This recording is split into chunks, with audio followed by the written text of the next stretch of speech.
Boga da mi.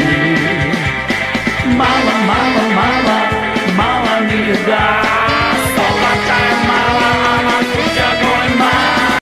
Nepoštovani predsjedniče Vučiću, sa ovim pismom vam se obraćam zato što mora da se stane sa vašim nepoštovanjem naše severno-makedonske vlade.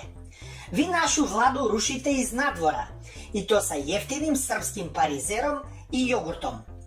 Ja kao vicepremijer onog ćeljavog moram da vam pustim notu našeg nezadovoljstva i da vi radite da naša vlada crkne i padne.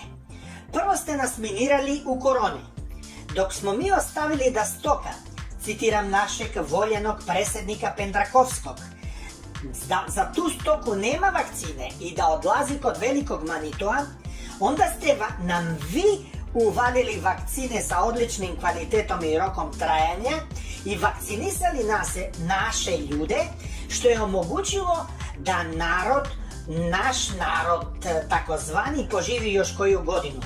To je bilo vaše prvo miniranje.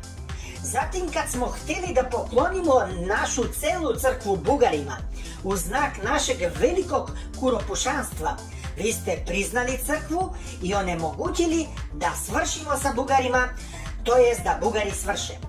Sad sa ovim videom gdje pokazujete da vaša vlada jede jeftini parizer, bljak i majonez i jogurt, hoćete da zajebete naše zalihe bifteka koje sam ja lično naručio i uskladištio u vladi.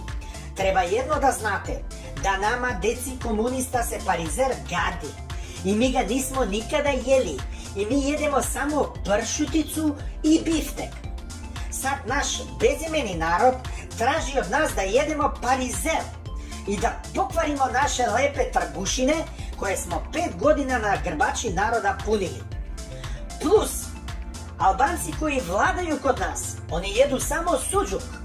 Tako da vas molim da sljedeći video bude sa suđukom i sa bozom, ako može umjesto parizera i jogurta, a majonez ostavite, to će nam Bugari donirati.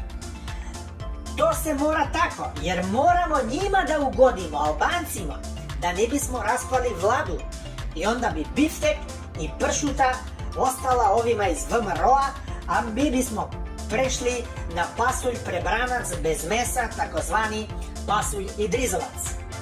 Predsjedniče Vučiću, molim vas kao neko što je na ić da nam ne radite to što nam radite do sad. Kako kaže naš veliki narod, brat za brat, parizer za pare, a suđuk pa kom uđe, uđe. Hvala i izvinite što smetam na ručku.